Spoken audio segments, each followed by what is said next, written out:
Filipenses 1, de 19 a 26. Nós vamos continuar dando seguimento à nossa série de exposição em Filipenses. Pai, te louvamos mais uma vez, pedindo também agora, nesse momento, teu auxílio para compreendermos a tua palavra, Senhor. Convence de nossos erros, Senhor, e conforta o nosso coração. Que saiamos daqui edificados pela tua palavra, que saiamos daqui amando mais o Senhor do que já amamos, e que possamos crescer cada vez mais no conhecimento e na graça do Senhor, através da tua voz. E para isso nós precisamos, Senhor, do auxílio do teu Espírito Santo, para que Ele fale conosco, use a tua palavra para transformar a nossa vida.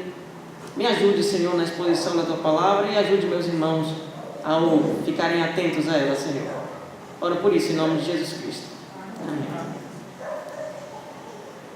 Somente quando você sabe como morrer, você pode saber como viver. Isso quem disse foi J.I. Packer. Falar de morte hoje é um pouco complicado, porque a igreja fala basicamente de vida. Como ser próspero, como ter saúde, como se afastar dos seus problemas, como não ter, de fato, nenhuma complicação ou dificuldade em sua vida.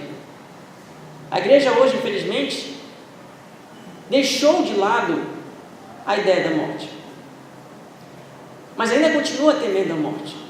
Parar de falar do assunto não é a mesma coisa que extingui-lo do nosso conceito, do nosso vocabulário. Por que isso aconteceu? Anteriormente, há alguns anos atrás, a morte era um pouco mais temerosa. As crianças dificilmente chegavam aos 10 anos, muitas delas morriam nessa faixa etária. Quando uma pessoa idosa ou doente morria, ela morria em casa. Os familiares viam ela e muitas vezes acabavam sendo gerado um certo temor. Mas hoje, quando se fala de morte, talvez essa falta de contato com a presença, com as pessoas que estão passando da vida para a morte, tenha dificultado o nosso interesse e muitas vezes a nossa fala sobre o assunto. Esse não é um assunto pelo qual você com certeza vem na igreja querer ouvir. Falar de morte não é um assunto muito cativante, nem muito interessante. Mas essa frase de J.I. Packer resume muito bem o que nós vamos falar hoje. Somente quando você sabe como morrer, você sabe como viver. Quando nós percebemos aqui Paulo falando, Paulo já disse que ele está alegre e contente, porque o Evangelho está sendo espalhado, quer através das cadeias dele, quer através até mesmo de pregadores que usam as Escrituras para se promoverem ou arrancar bens financeiros da igreja. Agora Paulo fala que ele tem certeza de que Deus será glorificado na morte ou na vida dele. E também, se ele permanecer em vida, ele vai falar do verso 22 a 26, então que ele sirva a igreja, a fim de que a igreja, ao receber esse serviço da educação e da instrução dada por ele, possa então isso redundar em glória para Cristo. Então eu resolvi dividir o texto em duas partes, onde nós encontramos a seguinte divisão. A ideia de Paulo é que Cristo seja glorificado em nós, na vida dele, quer ele morra ou quer viva, e também na edificação da igreja. Então, seguimos com essas duas divisões. Cristo é glorificado em nós, através de nossa vida ou morte, e através de nosso serviço à igreja. Qual o centro do texto de Paulo? Eu queria mostrar isso para vocês.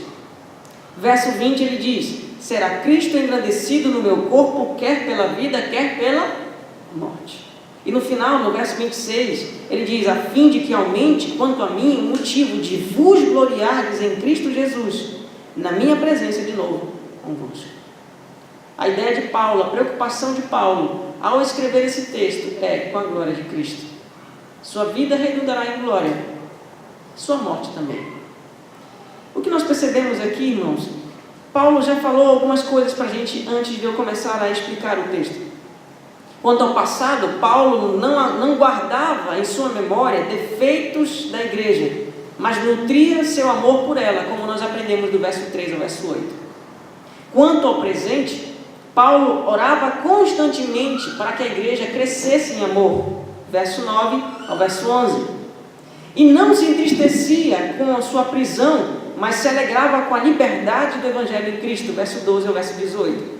Agora, quanto ao futuro, Paulo não estava desesperado com o que poderia acontecer com ele, mas estava certo de que Cristo seria glorificado através de sua vida ou de sua morte e através de seu serviço. Paulo expressou 2 desejos. Primeiro, era ver o amor entre os irmãos crescer. E segundo, que se permanecesse em vida, que a igreja fosse edificada para que o nome de Cristo fosse glorificado. E é o que nós vamos falar hoje. Eu peço que você ou olhe para o slide, ou olhe aqui para a sua Bíblia, e a gente vai explicando e tirando algumas lições para nós hoje. O verso 19 diz assim: porque estou certo de que isto mesmo, pela vossa súplica e pela provisão do Espírito de Jesus Cristo, me redundará em libertação. Paulo tem essa convicção. Verso 6, olha lá o verso 6. Estou plenamente certo de que aquele que começou a boa obra em vós há de completá-la até o dia de Cristo Jesus. Ele está certo de que se Deus começou a obra nesses cristãos, Deus vai terminar. A mesma certeza ele diz: porque estou certo disto, eu serei liberto. Mas como assim liberto? Ele não está dizendo no verso 20 que ele pode morrer? Parece que Paulo está mostrando que a liberdade dele pode acontecer de 2 maneiras.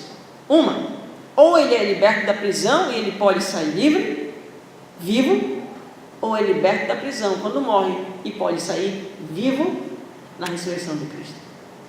Uma e outra. Paulo não dá muita certeza. O desejo dele é permanecer vivo para a edificação da igreja, mas quer ele viva, quer morra, ele será liberto. Se não por César, por Cristo. Paulo deixou isso claro. Ele está certo de que isso vai acontecer com ele, quer pela mão dos governantes daquele momento, ou quer pela mão do governante do universo. Ele será liberto. Mas como ele tem essa certeza? Ele pega 2 ideias importantíssimas para nós. Essa certeza de Paulo está baseada em uma questão humana e outra divina. A humana lhe mostra, pela vossa súplica, pela oração da igreja, pela intercessão da igreja, e também pela provisão do Espírito. Então, quando ele foca aqui e mostra que a certeza de que ele será liberto está fundamentada, está sendo alimentada através da súplica dos irmãos, ele está deixando claro para nós que o plano de Deus está se concretizando, se realizando, se desenvolvendo através da oração de uns e dos outros. Ele já falou sobre oração, nós já dissemos isso aqui. Ele ora para que Deus aumente o amor entre os irmãos. Mas aqui ele está dizendo que ele tem convicção de que ele será liberto porque os irmãos estão orando por ele. Interessante é que Paulo já foi liberto da prisão uma vez.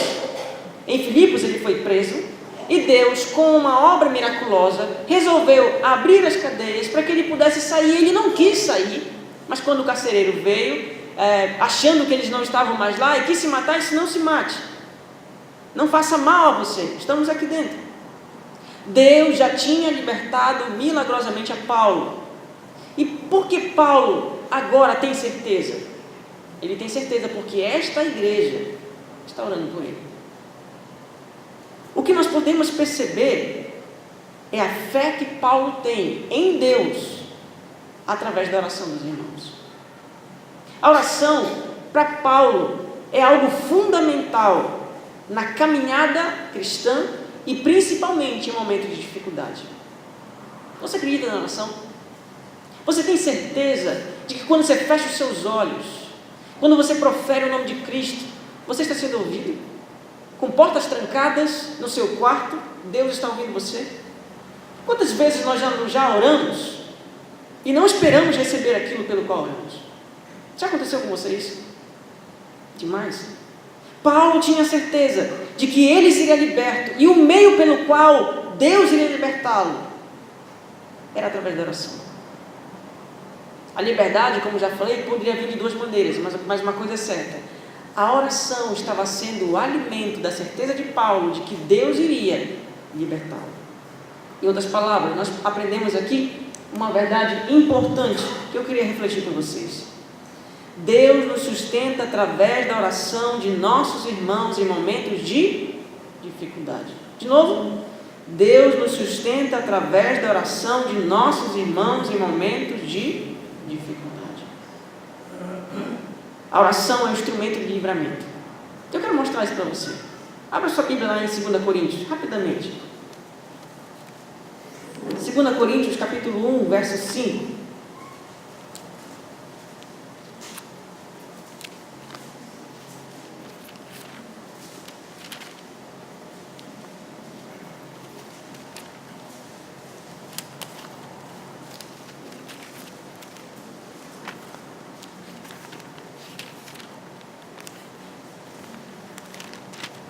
Coríntios 1,5 diz assim: porque assim, como os sofrimentos de Cristo se manifestam em grande medida a nosso favor, assim também a nossa consolação transborda por meio de Cristo.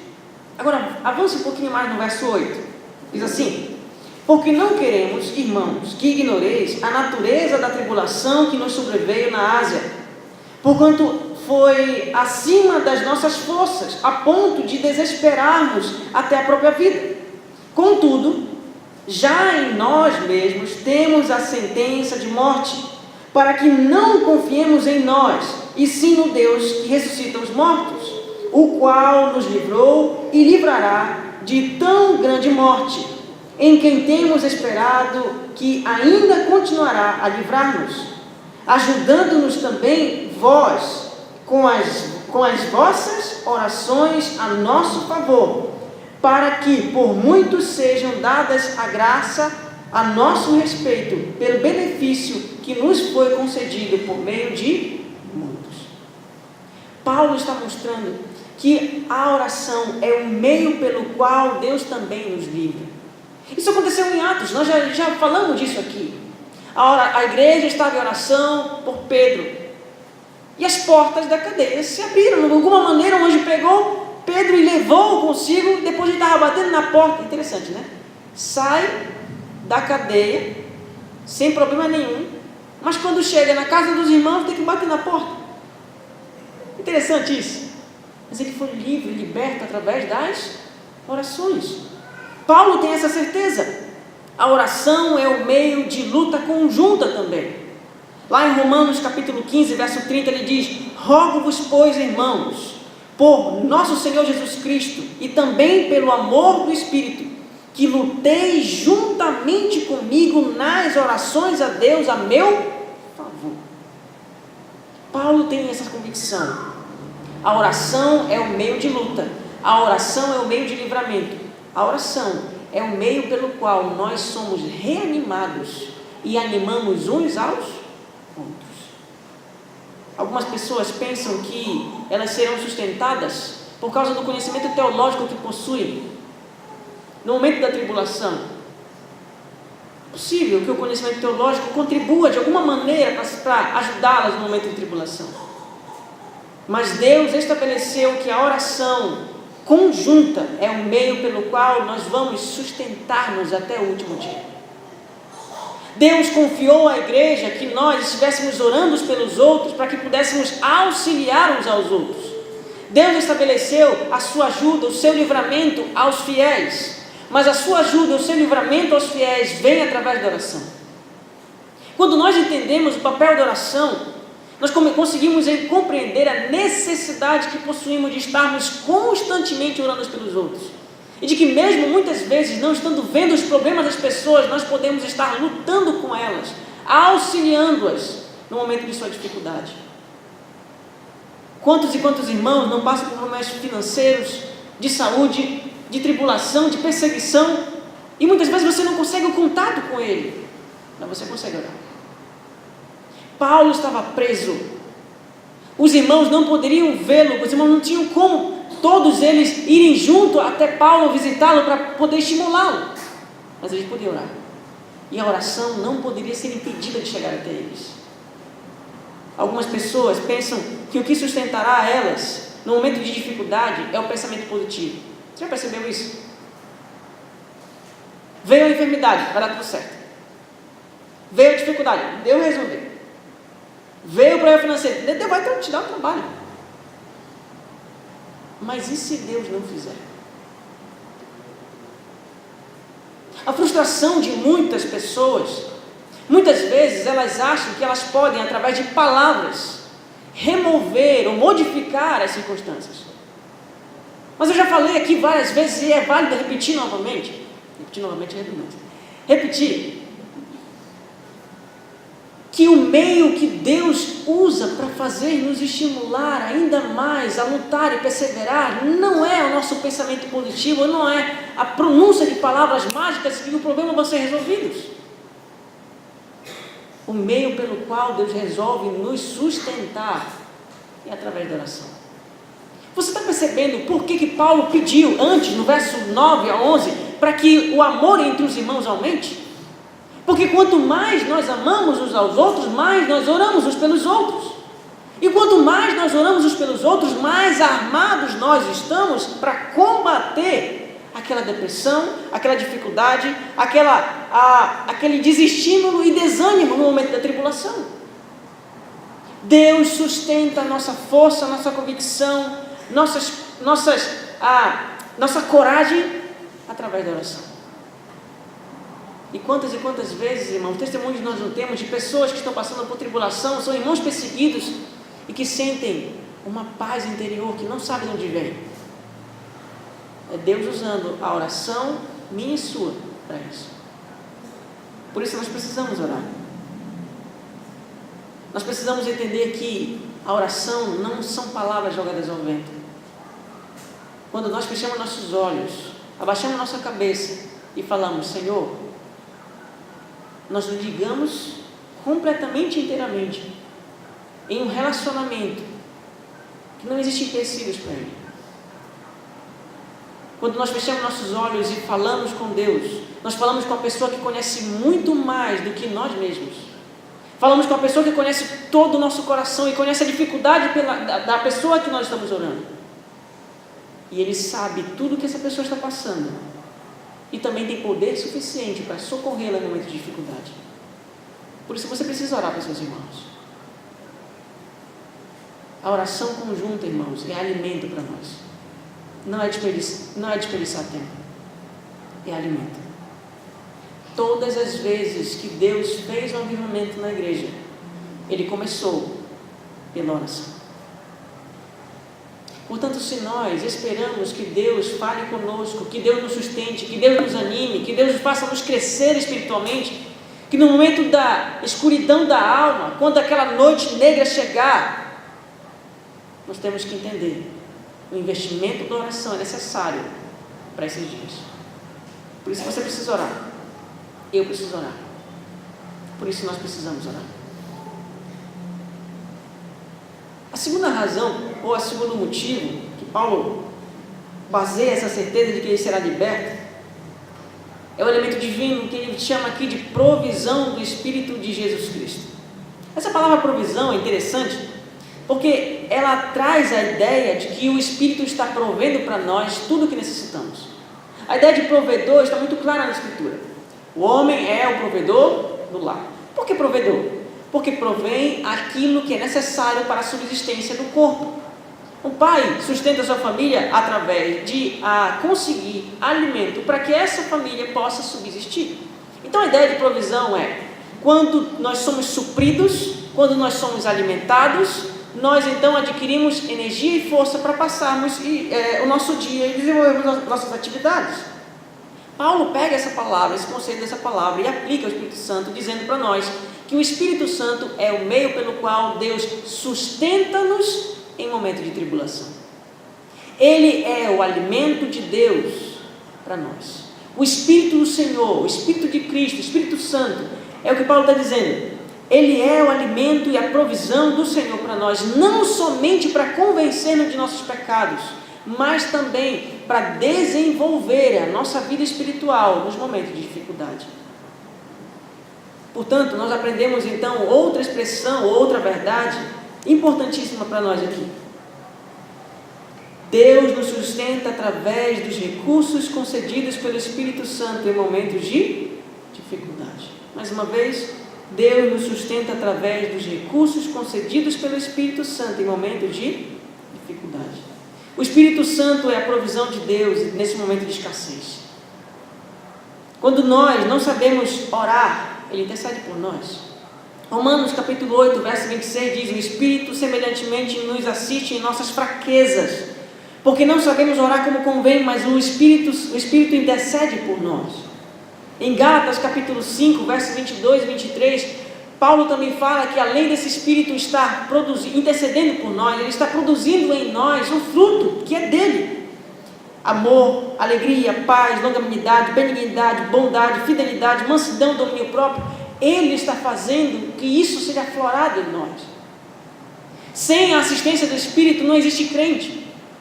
Sem a assistência do Espírito não existe crente perseverante. Sem a assistência do Espírito não existe conversão. E sem a assistência do Espírito não existe a continuidade nessa conversão. Paulo está deixando claro que nesses momentos em que ele está prestes a talvez ser morto, o que sustenta a certeza de sua liberdade e a sua convicção de que ele estará com o Senhor, quer em vida, quer em morte, ele estará com o Senhor, é que o Espírito Santo habita nele e está provendo tudo o que ele precisa em momentos de dificuldade. Tem um livro chamado Bom Dia Espírito Santo, já leu? Não leia, por favor, porque esse livro não presta, né? Por isso eu digo para os irmãos, né? Quando for ler uma literatura, por favor, pergunte para mim, tá certo? Que se eu não tiver lido, eu dou uma livrada pelo menos para ter um norte de quem é o autor também, né? Esse foi um dos livros muito lidos por muitos irmãos.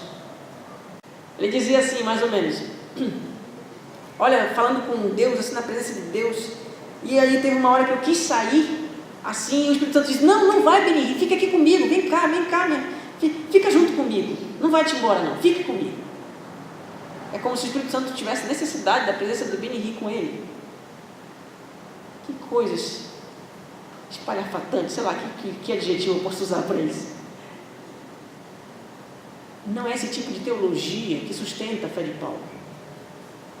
Não é esse tipo de palavra, de pensamento, de verdade que sustenta a sua vida. O que sustenta a sua vida é a certeza de que existe sim o Espírito de Deus habitando em cada cristão. E que independentemente do que faça, esse Espírito não morre. Ele vai conosco, caminha conosco, está conosco, nos auxiliando todos os dias. Quando Jesus foi assunto aos céus, ele disse: eu preciso ir para que o Espírito Santo venha. E depois dele ter ido, ele disse assim, antes de ter ido, ele disse assim: eis que estou convosco todos os dias até a consumação dos séculos. Algumas pessoas pensam que o que vai sustentar é a força delas no momento de dificuldade. Não é. Algumas pessoas se desesperam ao ver a noite escura da alma chegar. Quando a morte bate na sua porta, o que traz ao seu coração? Temor? Desespero? Pois o que está no coração de Paulo não é isso. Portanto, falar da morte para algumas pessoas pode parecer algo ruim, mas para Paulo, falar de morte é falar apenas de um estágio, de uma passagem, de uma maneira que Deus usa para fazer com que ele se regozije e experimente tudo de bom que existe na vida com Deus. Nós precisamos lembrar disso. O Espírito Santo assiste a mim e você em todos os momentos. Sabe quando você está se sentindo só? Você não está só. Sabe quando ninguém conhece e ninguém entende, ninguém sabe o seu sofrimento? Isso não é verdade. Sabe aqueles momentos em que chega o desespero, bate, eu não sei o que fazer? Você sabe. O local onde você deve buscar recursos está disponível para você 24 horas por dia. Ele não se afasta de você, ele está com você, ele caminha com você, ele acompanha você, e mesmo que você não tenha ninguém ao seu lado, ele está lá. Por isso você precisa lembrar de que o Espírito é que intercede por você, acompanha você e sustenta você. Quando a dificuldade bater, o desespero também, lembre-se, o Espírito está comigo, Ele me sustenta. Amém? O verso 20 traz mais algumas verdades para nós. O verso 20 diz assim: segundo a minha ardente expectativa e esperança de que em nada serei envergonhado, antes, com toda a ousadia, como sempre, também agora, será Cristo engrandecido no meu corpo, quer pela vida, quer pela morte. Presta atenção nessa palavra, no início do verso 20. Segundo a minha ardente expectativa e esperança, eu não vou ser envergonhado. Por que Paulo tem tanta certeza de que não vai ser envergonhado? Porque Cristo será engrandecido, quer Ele esteja vivo, quer Ele esteja morto. Quantas e quantas pessoas, nesses momentos de martírio, nos momentos em que os cristãos se tornaram mártires, não dizia: é esse Deus que você quer cultuar? É esse Deus que livra você? É esse Deus que permite que irmãos teus morram na boca de leões, sendo enforcados, trucidados, queimados vivos? É esse Deus que você quer? Como ter expectativa quando se vê uma cena como essa e dizer: ah, Deus vai me livrar? Você percebe como o pensamento positivo, como a ideia triunfante da teologia da prosperidade é tão perniciosa e perigosa para nós? Porque ela diz para você que Deus vai resolver tudo, e não vai. Deus pode muitas vezes não querer livrar você da enfermidade. Deus pode não querer livrar você do perigo de morte, porque Ele quer glorificar o seu nome, quer em meio à enfermidade, quer em meio à saúde. Deus quer fazer com que você glorifique a Ele em meio à prosperidade e em meio à pobreza.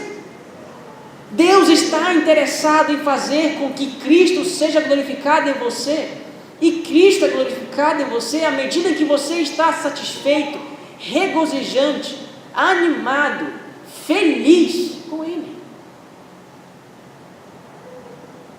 A morte não tem a última palavra. Paulo está aqui por causa das cadeias dele. Cristo tornou-se conhecido.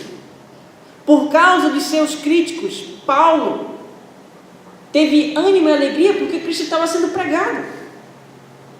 E, no entanto, por causa do seu sofrimento, Cristo foi engrandecido.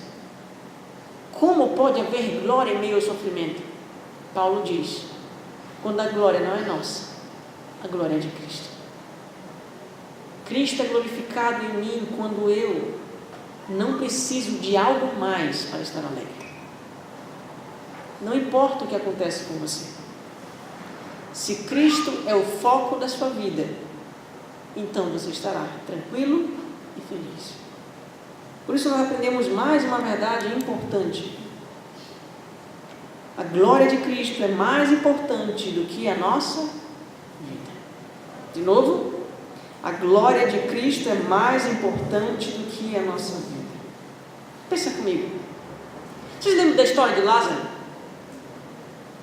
As irmãs de Lázaro estão desesperadas porque Lázaro está enfermo. Jesus então se demora um pouco para ir visitá-lo.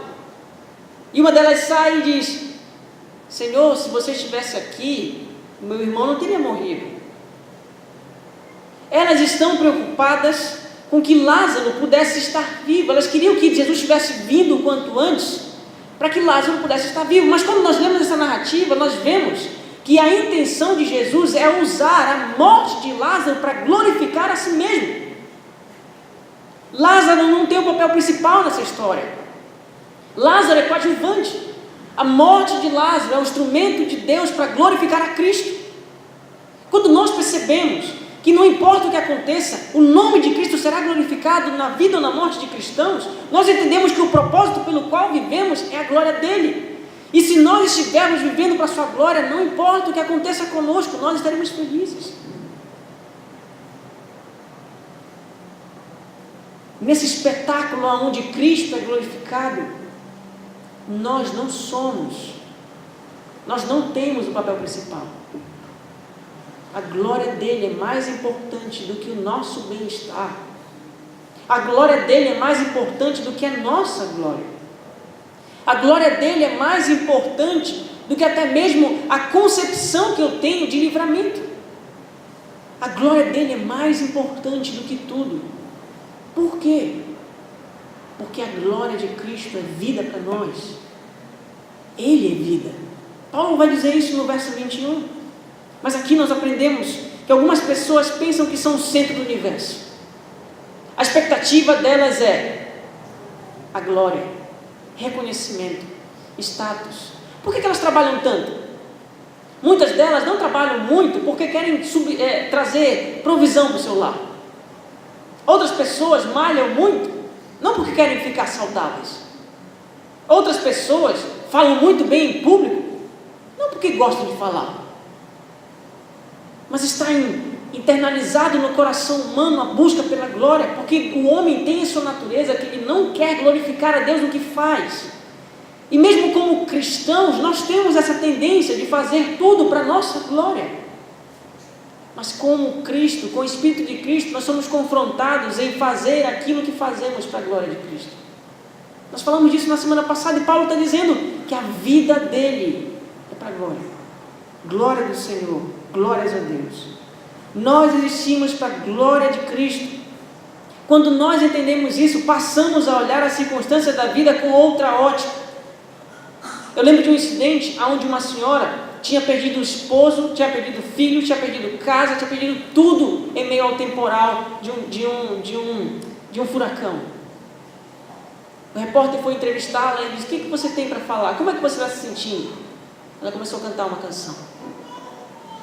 Sou feliz com Jesus, sempre sou. Essa glória é experimentada pelos apóstolos e pelos discípulos quando eles são açoitados, passam pelo sofrimento, levam chicotadas, estão cantando. São afrontados, são ameaçados, são muitas vezes machucados e trucidados.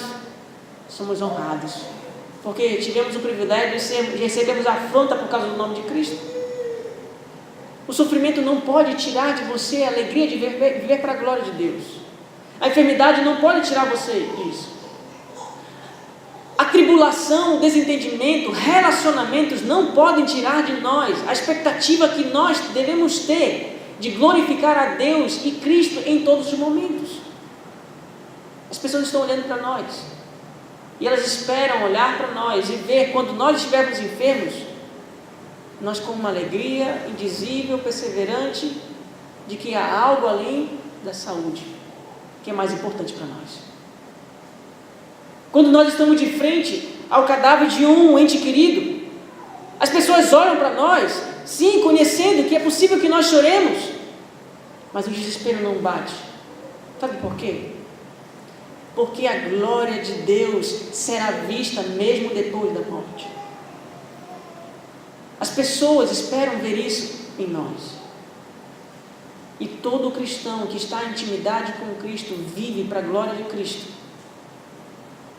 Está tranquilo, sereno e calmo, porque sabe de que nada que aconteça com ele pode retirar o propósito pelo qual ele vive. E o propósito pelo qual ele vive é a glória de Deus. A morte não tem a última palavra. Como na vida de Paulo, o fim da linha não é o martírio, mas a glória. A última cena não é a guilhotina romana, mas a glória e o paraíso. Martin Lloyd-Jones, ilustre pregador galês, considerado o pastor mais influente do século XX. Ao morrer, disse à sua família: não orem mais pela minha cura, não me detenham da glória. Quando nós temos certeza para o que vivemos, nós temos certeza para o que morremos. Paulo tinha essa certeza e nós precisamos ter também. O verso 21 traz mais duas verdades que eu gostaria de pensar com vocês. Porquanto para mim viver é Cristo e o morrer é lucro. Essa frase no grego não tem verbo. A ideia seria mais ou menos essa: viver Cristo, morrer ganho. É como se fosse uma coisa só. Com Cristo vivo, morrendo ganho. Né? Não tem essa expressão, verbo ser, não existe. A ideia que Paulo transmite é que, independentemente do que aconteça, vida ou morte, não interessa. Eu estou com Cristo. Cristo está em mim se eu estiver vivo. E Cristo está em mim se eu estiver morto. Cristo está em mim, isso é lucro se eu estiver vivo. E Cristo está em mim, se eu morrer, é lucro também. Aos presbíteros da igreja de Éfeso, Paulo diz: porém em nada considero a vida preciosa para mim mesmo, contanto que contemple a minha carreira e o ministério que recebi do Senhor Jesus para testemunhar o evangelho da graça de Deus. Isso ele diz em Atos capítulo 20, verso 24. Em Romanos capítulo 14, verso 7 e 8, ele diz: porque nenhum de nós vive para si mesmo, nem morre para si mesmo. Porque se vivemos, para o Senhor vivemos. Se morremos, para o Senhor morremos. Quer pois vivamos ou morramos, somos do Senhor. Esse é o texto que eu amo ler em momentos que eu vou pregar no velório. Porque o importante não é se estamos vivos ou se estamos mortos. O importante é que nem vida nem morte tira de nós o fato de pertencermos ao Senhor. Nada pode retirar isso de nós. Portanto, nós chegamos então a mais uma verdade importante. Nossa expectativa de vida com Cristo no futuro está baseada na nossa vida com Ele no presente. De novo, nossa expectativa de vida com Cristo no futuro está baseada na nossa vida com Ele no presente. Quando nós não desenvolvemos relacionamento com Cristo no presente, então é hora de temer o futuro. Mas todas as vezes que nós percebemos que estamos com Ele, Ele está conosco, nada pode nos apartar dEle, desenvolvemos relacionamento com Ele, então não há por que temer. O futuro não é algo incerto. Talvez alguns percalços aconteçam, algumas incertezas tenham, mas o fim não é incerto. Se morremos, estaremos com Cristo. Se vivemos, estaremos com Ele. Paulo demonstra para nós aqui uma coisa que é importantíssima, na qual Thomas Ken falou em uma frase: viva cada dia como se fosse o último. Já ouviram essa frase? Já, né? Por quê? Porque se nossa expectativa está em viver para Cristo, nós viveremos na expectativa de encontrar com Ele. Quantas e quantas pessoas são líderes de igreja, são pessoas já com anos de igreja, são pessoas que já serviram muito a igreja, mas quando passam por enfermidades, o desespero bate. Quem quer morrer? Ninguém. A morte não é gostosa. Ninguém gosta de experimentar dor e sofrimento. Não é disso que estamos falando. Mas em meio a dor e sofrimento, nós temos uma certeza que acalanta o nosso coração. E a certeza é: eu estarei com o Senhor. Paulo viu a reação de Estevão diante da morte. Paulo estava lá no dia em que Estevão foi apedrejado. E sabe o que aconteceu? Vou ler com vocês Atos 7, 54, diz: ouvindo eles isto, enfureciam-se no seu coração e rilhavam os dentes contra ele.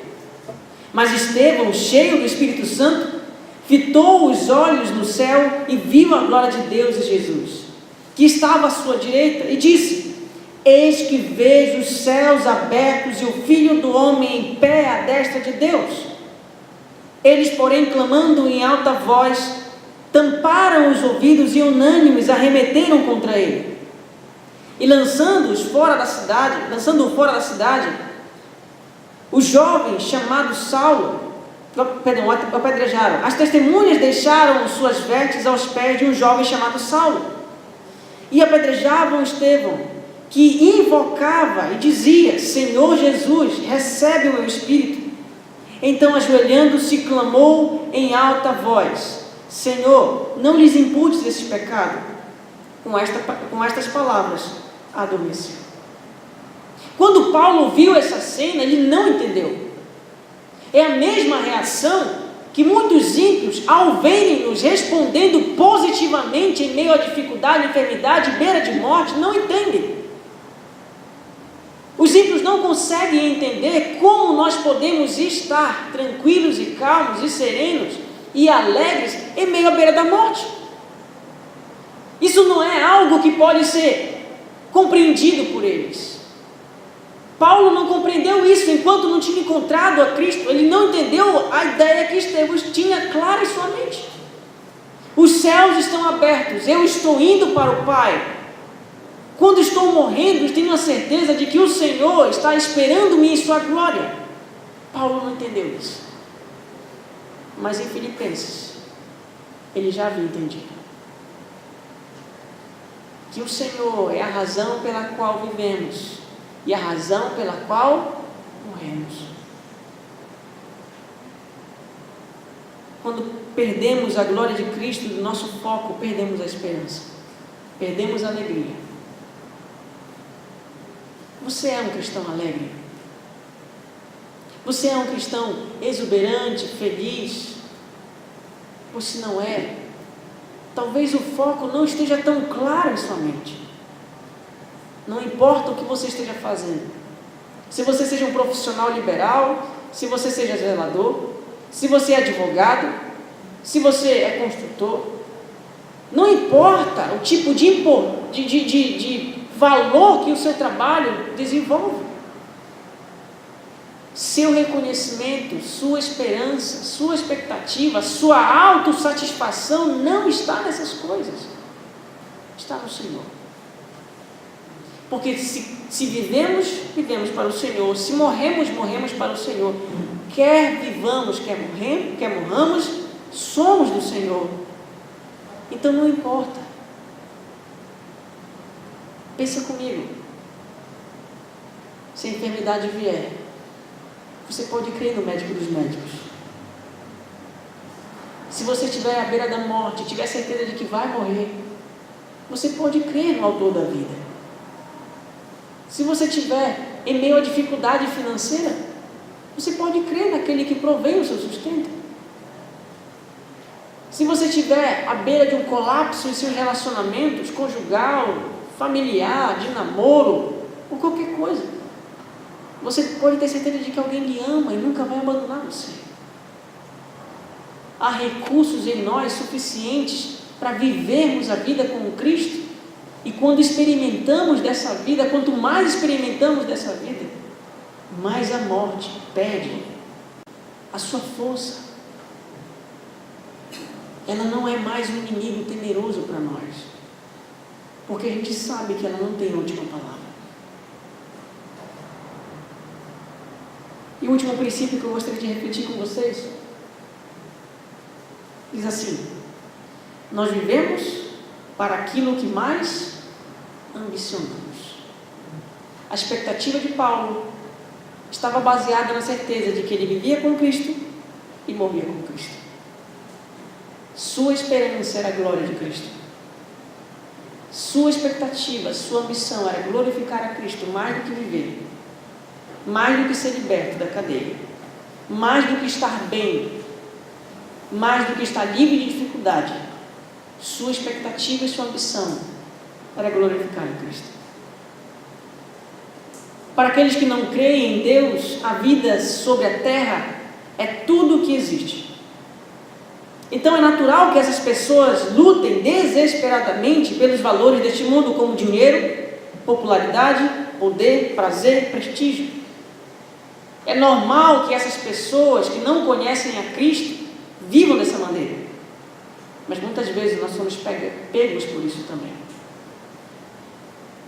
Paulo havia entendido que o nosso Senhor já havia ensinado a seus discípulos: aonde está o teu tesouro, aí estará o teu coração. Se nossa ambição não é viver para a glória de Cristo, nossa ambição está em coisas do mundo. Ou servimos o Deus de lá, ou servimos o Deus daqui. Infelizmente, é possível fazer parte da igreja e ainda assim não ter ambição maior. A ambição maior, muitas vezes, nossa não está em Cristo. Voltando um pouquinho ao texto anterior, mostrei aos irmãos que Paulo estava dizendo: fico alegre porque Cristo está sendo pregado. Mas ao mesmo tempo ele disse que essas pessoas que estavam pregando a Cristo, algumas delas estavam pregando a Cristo por ambição. Porque elas queriam, de certa maneira, usufruir dos bens, do favor, do prestígio da igreja. E Paulo já disse, eu falei aos irmãos na semana passada, essas pessoas receberão o quê? A condenação. É possível estar na igreja e não amar o Deus da igreja. Por isso é importante que nós façamos avaliações em nosso coração. E nós lutemos contra a tendência natural que possuímos, de queremos viver realizando só a nós mesmos, pensando só em nós mesmos, não tendo nenhum tipo de dificuldade, sacrifício ou qualquer coisa parecida, porque nós queremos estar bem. Mas é impossível estar bem se não está bem com Cristo. É impossível se conquistar sucesso, se o sucesso não é ser bem sucedido no relacionamento com Cristo. As metas mais cobiçadas por Paulo não eram ser um homem famoso e rico, mas glorificar a Cristo em seu corpo. Ele não estava construindo o seu próprio império e reino pessoal, mas buscava a glória do Rei Jesus. Ele não estava atrás de glórias humanas ou prestígio político em Roma, mas procurava em todas as forças da sua vida glorificar a Cristo em seu corpo. Paulo compreendia o que fora comprado por alto preço e agora queria glorificar esse Cristo que pagou o preço por ele. A vida de Paulo, ele tinha plena convicção, não pertence a ele mesmo. Se nós não vivemos com Cristo hoje, não viveremos amanhã. Se nós não temos certeza de que habitaremos com Cristo no futuro, é porque a certeza que temos no presente é que não estamos habitando com Ele agora. Nós vivemos para a glória dEle, nossa ambição é a glória dEle. E talvez você perceba que muitas vezes você vive para o seu bem-estar, para a sua satisfação, querendo realizar a sua vontade, sem se preocupar com a glória de Cristo. O que fazer em momentos como esses? Lembra dos dois elementos? Lembre-se que se você é cristão, você tem o Espírito. E lembre-se, se você é um cristão, alguém está orando por você. Porque Deus instituiu que a igreja estivesse orando, os irmãos uns pelos outros. Tem uma canção que eu gostaria de ler aqui com os irmãos, que eu acho que ela resume bem essa mensagem. Não posso mais viver para mim mesmo, ajuda-me, Senhor. Ensina-me os teus pensamentos, que são maiores que os meus. Os meus sonhos te dou, os meus planos, meu querer deixo em teu altar. Lugar de morte, lugar de se entregar, como um sacrifício vivo a ti. Lugar de renúncia, lugar de confiar, que tua graça é melhor que a vida. Estou no teu altar. Nós precisamos lembrar, irmãos, de que a morte não tem a última palavra quando nós vivemos com Cristo. A morte não é o último inimigo. Ela é um inimigo que já foi vencido. Ela não é o nosso maior inimigo. Todos os nossos inimigos foram vencidos por Cristo. Há lugar suficiente para nós no lado dele. Há esperança suficiente para nós quando estamos com ele. Há alegria indizível e incompreensível para nós quando estamos com ele. Quando ele é a nossa maior ambição, então não tem o que temer. Nem dificuldade, nem difamação e nem morte. Que Deus em Cristo nos abençoe para vivermos para a glória de Cristo, quer em vida, quer em morte. Que Deus abençoe. Vamos orar.